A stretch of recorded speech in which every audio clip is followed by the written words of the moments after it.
AP రాజకీయాల్లో ఆసక్తికర సన్నివేశాలు చోటు చేసుకుంటున్నాయి.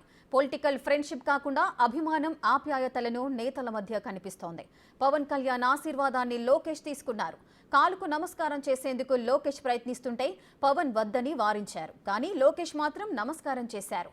ఈ వీడియో సోషల్ మీడియాలో వైరల్ అవుతోంది. ఇది చూసిన నెటిజన్లు ఇద్దరి మధ్య సోదర బంధానికి ఇదే నిదర్శనమని కామెంట్ చేస్తున్నారు. నెటిజన్ల కామెంట్స్ ను కొట్టిపారేయలేం.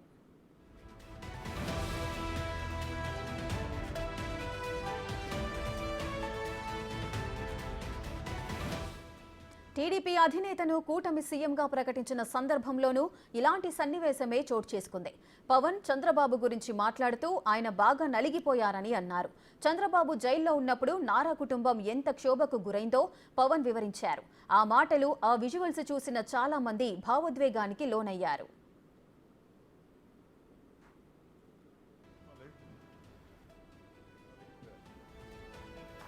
నలిగిపోయారు. జైల్లో చూశాను ఆయన. పాపం భువనేశ్వర్ గారి బాధను చూశాను. నేను అనుకున్నాను, అమ్మ మీరు కన్నీళ్ళు పెట్టకండి, మంచి రోజులు వస్తాయని చెప్పిన మంచి రోజులు వచ్చినాయి. వారికి మనస్ఫూర్తిగా వారికి నా హృదయపూర్వక శుభాకాంక్షలు. మీరు అద్భుతమైన పాలన ఇవ్వాలి అందరికీ మనస్ఫూర్తిగా మీకు నేను తెలియజేసుకున్నాను సార్. పవన్ తో టీడీపీ అగ్రనేతల మధ్య జరుగుతున్న ఈ సన్నివేశాలు రాజకీయంలో భాగమని అనలేం. ఎందుకంటే రాజకీయ మిత్రుడిగానే కాకుండా అంతకు మించి చంద్రబాబు కుటుంబానికి పవన్ కళ్యాణ్ అండగా నిలబడ్డారు.